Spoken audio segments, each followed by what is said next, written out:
Case করতাম আমার হাজবেন্ডের নামে। কি হয়েছে? তোমার হাজবেন্ড কি করছে? আমার হাজবেন্ড আমার গায়ে আগুন লাগিয়ে দিছে। কবে লাগাইছিল? 1 বছর হয়ে গেছে। তোমার হাজবেন্ডের বাড়ি কোন জায়গাতে? ওই কল্যাণপুর 10 কি কারণে আগুন লাগাইছে? মানে হ্যাঁ আমার লোকে প্রতিদিনে মানে কাজ করতো, মারধর করতো, অত্যাচার করতো। মেয়ে সন্তান হয়েছে দিকে মানে আরো অত্যাচার বাড়ছে। তারপরে মানে বাপ খেতে গেলে বাপ খেতে দিত না, খালি করে আগুন লাগাই দিব ছিল। মা বাবার লেগে কথা গনে লেগে দিত না, মা বাবার যুক্তি দেয়, সল্লা দেয়, মানে অনেক ধরনের ইয়ে করতো। তারপরে দিয়েছিলাম একদিন আমার আগুন লাগাই দিব, আমি তো আগুন লাগাই দেবো আমি করছি। তারপরে কয়েকদিন পরে তারপরে আমি আমার লোকের রাত্রেবেলা খাইতে করছিল, করছি পরে আমি ভাত খেতে গেছি, আমার ভাত খাওয়ানোর লেগে দিছে না। হ্যাঁ আমি ভাত খাইছি না, আমি মেয়েলে আমি ঘুমাই দিছি।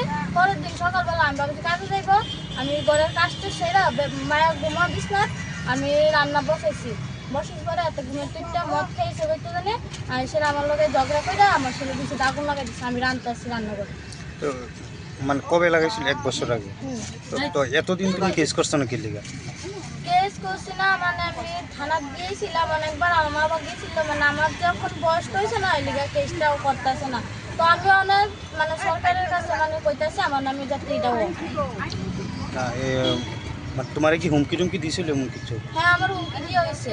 কি আমার কইছিল? আমার কইছে আমার আসলে যাতে আগুন লাগাইছে, যাতে আমি যদি কেউ কই আমার আসলে আগুন লাগাইছে তাহলে আমার বাচ্চারে বিষ খাওয়া মারবো, আমার মা বাবারে বিষ খাওয়া মারবো।